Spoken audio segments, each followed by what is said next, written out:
कलयुगी मनुष्य अनेक प्रकार की व्याधियों से ग्रसित हैं। सबसे पहला दोष तो उनमें यह है कि वे अल्पायु हैं। आज आयु का अनुपात 100 वर्ष का नहीं माना जा सकता है। 70 से 80 के बीच में आयु का अनुपात माना जा सकता है। 80 तक कोई जी गया तो लोग मान लेंगे कि हाँ उम्र पा करके गए। 100 वर्ष तक जीवित रहने वाले तो बहुत कम लोग हैं, इसलिए 100 वर्ष को अनुपात नहीं माना जा सकता। 70-80 के बीच में अनुपात माना जा सकता है। और अभी तो फिर भी ठीक है।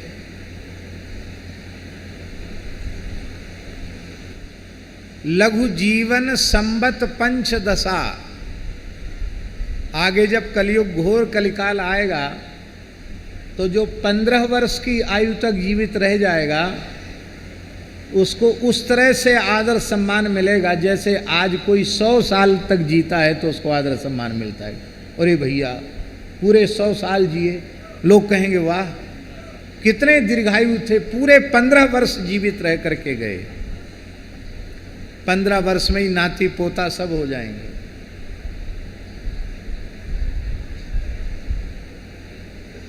आयु निरंतर क्षीण होती चली जा रही है। श्री स्वामी अग्रदेवाचार्य जी महाराज ने अपनी वाणी में कहा, ज्यों जल अंजलि माहि घटत पल थिर न रहाई। जैसे अंजलि में स्थित जल कितनी देर तक रहेगा, बूंद बूंद करके टपक करके सब नीचे गिर जाएगा। अंजलि में स्थित जल के समान हम सबकी आयु निरंतर क्षीण होती चली जा रही है। अब इस आयु के, जिसको हमने अनुपात में 80 वर्ष मान लिया है, इस 80 वर्ष की आयु को 4 भागों में बांटो तो 100 वर्ष जब मानोगे तब 25 वर्ष ब्रह्मचर्य आश्रम के, 25 वर्ष गृहस्थाश्रम के, 25 वर्ष वानप्रस्थ के और 25 वर्ष, ये 4 आश्रम जो हमारे सनातन धर्म में है। ये हमारे सनातन धर्म में, हिंदू परंपरा में कहीं भी वृद्धाश्रम का उल्लेख नहीं है। ब्रह्मचर्य आश्रम, गृहस्थाश्रम, वानप्रस्थाश्रम, संन्यास आश्रम तो है, वृद्धाश्रम नाम की कोई चीज नहीं है। इसलिए वर्तमान में जो वृद्धाश्रम की परिकल्पना है वो निश्चित ही बहुत अच्छी नहीं है।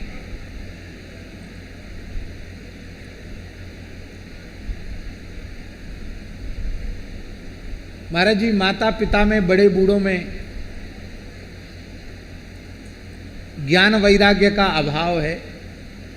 शरीर संसार से आसक्ति तो उनकी हटी नहीं, भोगों से मन हटा नहीं, और लड़के बच्चों ने उनकी उपेक्षा कर दी। बोले चलो अब यहाँ कोई सेवा करता नहीं है, कमरा घेरे पड़े हैं, बहुत पैसा भी लगता है, चलो किसी वृद्धाश्रम में पहुंचा दो, कुछ फीस ही तो लगेगी, वो दे दिया करेंगे।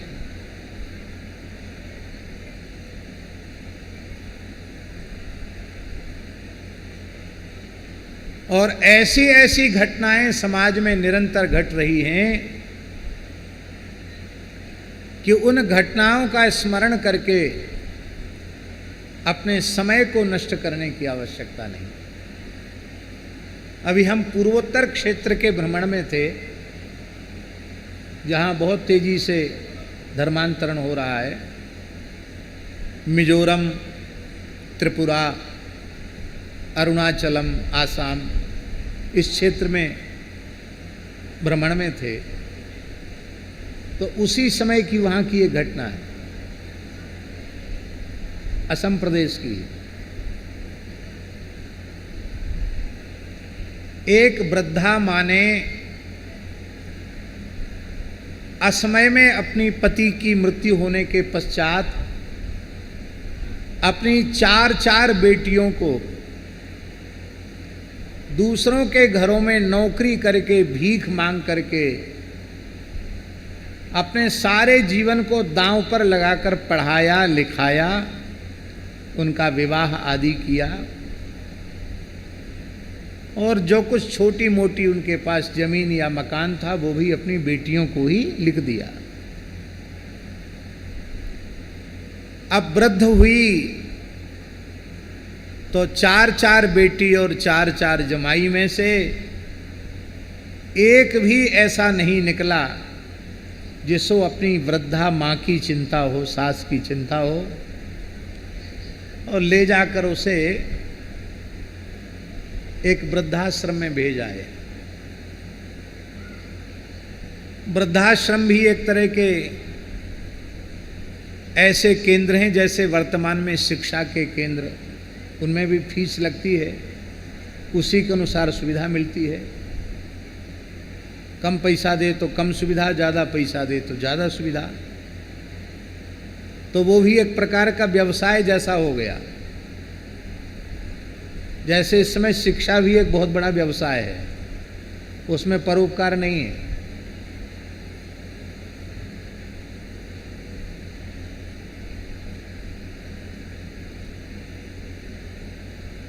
जिस समय संघ की विचारधारा इस राष्ट्र में आवश्यक मानी गई और उस विचारधारा की स्थापना हुई, संघ अपना शताब्दी वर्ष मना रहा है।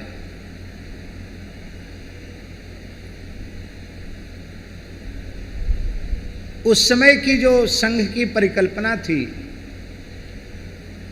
कि स्वतंत्र भारत में गरीब अमीर सबको समान शिक्षा उपलब्ध होगी, निःशुल्क शिक्षा का अधिकार सबका होगा, ये उसके मूल में विचारधारा में था। प्रत्येक रोगी यदि वह सामर्थ्य शून्य है तो प्रत्येक रुग्ण व्यक्ति चिकित्सा का, निःशुल्क चिकित्सा का अधिकारी होगा। इसी को उस समय जब हेगडेवार जी ने स्थापना की थी, उस समय का नारा था मुफ्त पढ़ाई, मुफ्त दवाई और बच्चों के लिए मुफ्त मिठाई, और चौथा नारा था मुफ्त लुगाई। माने विवाह भी कीमती नहीं रह जाएंगे, विवाह भी प्रेम संबंध से होंगे। दहेजों के कारण अनेकों ललनाएं इन क्रूर अर्थ पिशाचों की भूख को शांत करने का साधन नहीं बनेगी, उन्हें अपने प्राण त्यागने की नौबत नहीं आवेगी। लेकिन बहुत कुछ किया जा रहा है इस दिशा में प्रयत्न, लेकिन जो लक्ष्य था अभी वहां तक पहुंच नहीं पाए।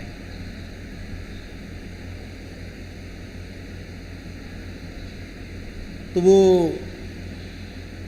चारों जमाइयों को कुछ न कुछ देना चाहिए था मासिक, उन्होंने देना बंद कर दिया। तो वृद्धाश्रम वालों ने फोन करके बुलाया और बोले या तो इनको ले जाओ, नहीं तो 2 साल का बकाया है तुम्हारा फीस, बाहर ले जाओ, हम रखेंगे नहीं, 1 मिनट नहीं रख सकते हैं।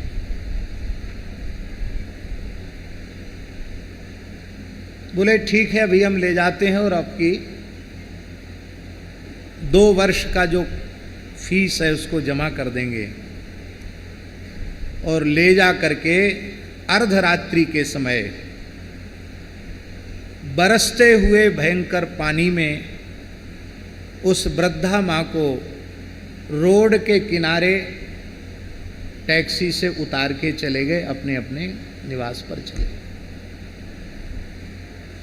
अंत में महाराज जो हाईवे पर जो गश्त वाली पुलिस होती है उसने उस वृद्धा के प्राण बचाए वो पूरा घटनाक्रम अखबार में छपा था। एयरपोर्ट पर हम बैठे थे, उसको हमने पढ़ा।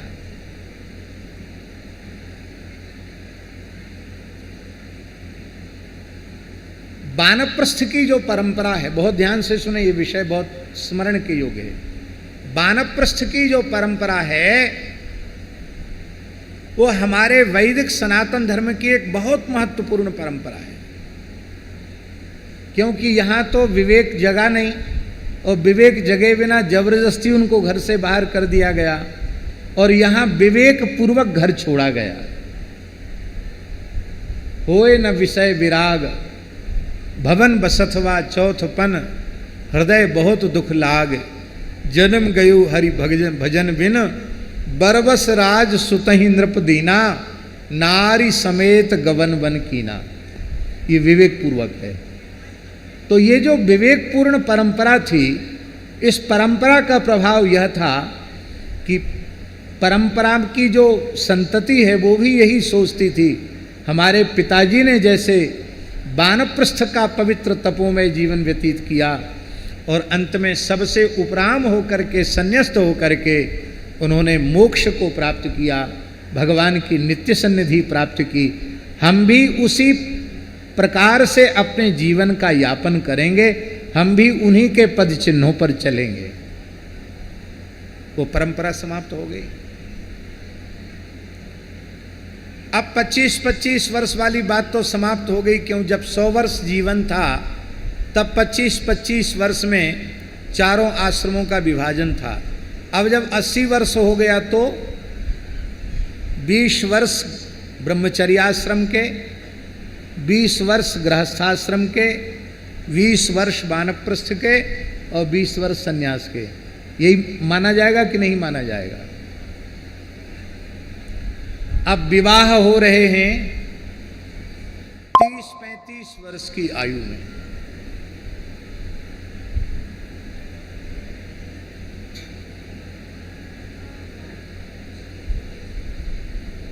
बालकों के नहीं, बालिकाओं के भी 30-35 वर्ष की आयु में विवाह हो रहे हैं।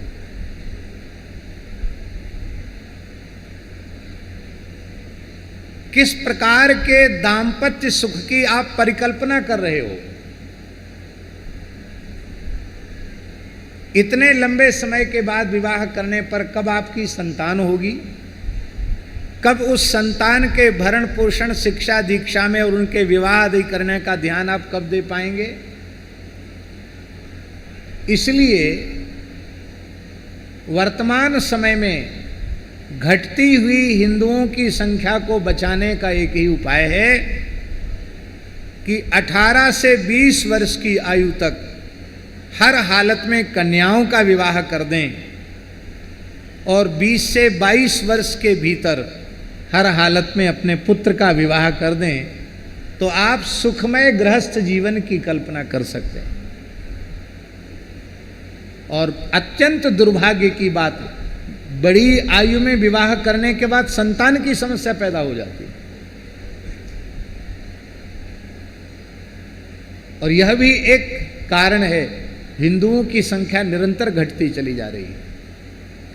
और ये विस्फोटक भयावह स्थिति आगे ऐसी विकट समस्या के रूप में भारतवर्ष में आने वाली है जिसका समाधान किसी के द्वारा संभव नहीं हो सकेगा। और हिंदू घटेगा, हिंदू संख्या घटेगी तो समझ लेना देश सुरक्षित नहीं रह जाएगा। जहां जहां हिंदू घटा वहां वहां देश की सीमाएं असुरक्षित हो गई।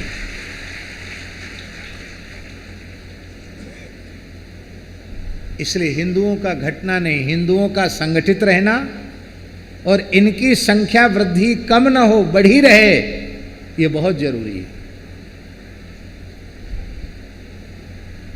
कम से कम 3 पुत्र तो उत्पन्न करो। एक कोई विशेष संस्कार संपन्न हो तो महाराज जी के जैसा संत बन जाए,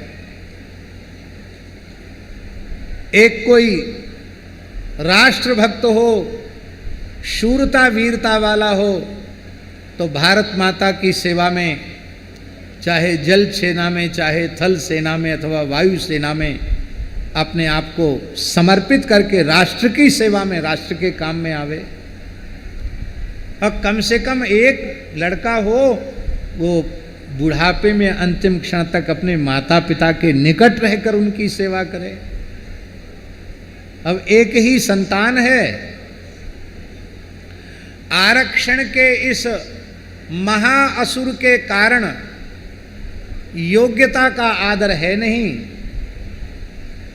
अधिक से अधिक अंक लाने के बाद भी तो स्वाभाविक है उनको अपनी पढ़ाई तो सफल बनानी है, तो उनको अपनी पढ़ाई के अनुरूप, अपनी योग्यता के अनुरूप नौकरी उन्हें मिले। इसके लिए उन्हें भारतवर्ष की धरती छोड़ करके विदेश की धरती की शरण लेनी पड़ती है। तो जो प्रतिभा राष्ट्र के विकास में काम आनी चाहिए थी, वो देश की बहुत बड़ी प्रतिभा, हम लोग उसको यहाँ नहीं रख पा रहे हैं। जो राष्ट्र को बढ़ाने के काम में आने वाली थी, वो हमारी देश की जो, जिसको आजकल की भाषा में कहें तो क्रीम, वो सब बाहर जा रही है। अब एक ही है पुत्र, तो आप विचार करें माता पिता की सेवा करने वाला कौन होगा। ताऊ का सुख, चाचा चाची का सुख, दादा दादी का सुख, मामा मामी का सुख, नाना नानी का सुख, नाते रिश्तेदारी का सुख, ये भी गृहस्थाश्रम का एक सुख है, संयुक्त परिवार का एक सुख है। वो सुख, उसकी आशा कहाँ रहेगी। इसलिए कम से कम 3 पुत्र और कम से कम 2 पुत्रियां तो उत्पन्न प्रत्येक गृहस्थ को करना ही चाहिए, जिससे राष्ट्र का सर्वविध उन्नयन हो, विकास हो। तो पहला दोष है महाराज जी, पहला दोष है कलयुगी मनुष्य अल्पायु है। हजारों वर्ष की उसकी आयु नहीं है, सैकड़ों वर्ष की भी आयु उसकी नहीं है। अब इस युग में कुछ योगी महापुरुष हुए हैं, कोई विशेष सिद्ध हुए हैं, उनकी बात अलग है, वो सामान्य लोगों में उनकी गणना नहीं है। नाथ संप्रदाय के उज्जैन के नरेश महाराजा भर्तृहरि आज भी उसी शरीर से जीवित हैं, अजर अमर हैं, आज भी वो विद्यमान हैं। भर्तृहरि जी ने शरीर नहीं छोड़ा, आज भी उसी शरीर से विराजमान है। गोरक्षनाथ जी आज भी देह त्याग नहीं किया, गुरु गोरखनाथ जी आज भी उसी देह से विराजमान है। तो ये तो सामान्य बात तो नहीं हुई, तो असामान्य बात हुई। पूर्व पुरुषों में भी रेवासा के प्रथम आचार्य चरण श्री स्वामी अग्रदेवाचार्य जी महाराज के बाद उनके शिष्य श्री विनोद अली जी, श्री विनोद बिहारी दास जी, जिनका नाम बाणी में छाप में विनोद अली छाप है, विनोद अली जी 180 वर्ष की आयु तक धराधाम पर विराजे। कितने समय तक? 20 वर्ष 200 में कम। और महाराज जी आश्चर्य की बात यह है कि पद पर विराजमान द्वितीय आचार्य के रूप में विराजमान होने के बाद कुंज से बाहर ही नहीं निकले। राजा आओ रंग आओ, नजर उठाकर किसी की ओर देखना ही नहीं, किसी की ओर देखा नहीं, जीवन पर्यंत रसोपासना में, कुंज की भावना में ही डूबे रहे। जैसे श्री स्वामी बिहारन देव जी महाराज, शरीर का होश हवास नहीं, वैसी ही स्थिति श्री विनोद अली जी महाराज की। और 180 वर्ष की आयु पूर्ण करके सदेह कुंज में अंतर्धान हो गए। तो ये तो असामान्य घटनाएं हैं। सब मनुष्य इतने दीर्घजीवी नहीं हो सकते। तो पहला दोष है अल्पायु, और दूसरा दोष क्या है? मंदाः सुमंदमतयः मंदभाग्या युपद्रुता। अल्पायु वाला दोस्त तो सबके पीछे लगा हुआ है, सबके साथ लगा हुआ है। और एक बहुत बाहरी दोष है मंदाह। ये पहला दोष है कलयुगी मनुष्यों में। मंदाह का अर्थ है अलसाह, आलसी।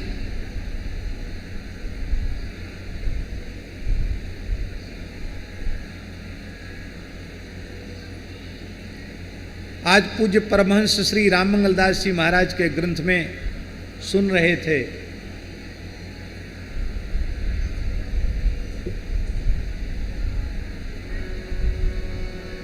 झूठ के बाप का नाम है पाप। झूठ के बाप का नाम क्या है? पाप। और पाप के बाप का नाम है प्रमाद, आलस्य। पाप के बाप का नाम है प्रमाद, आलस्य। ये पाप का बाप है। और यही पहला दोष है।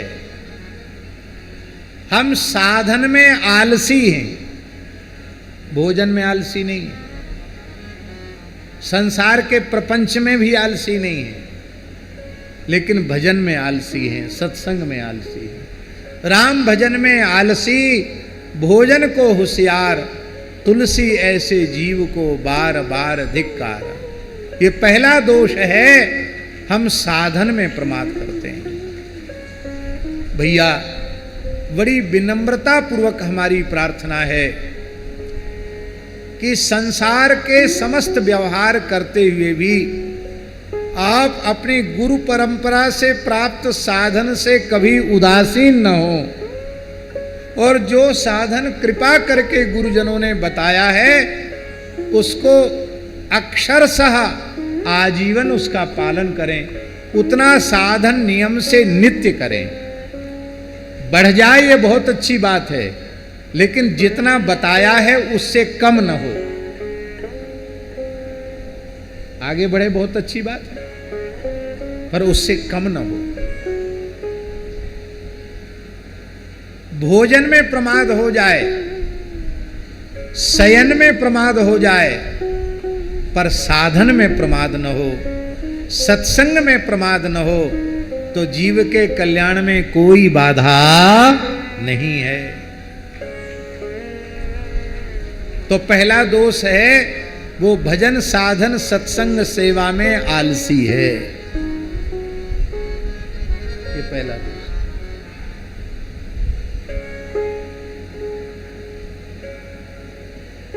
आहा, इसलिए सेवा सुमिरन सावधान,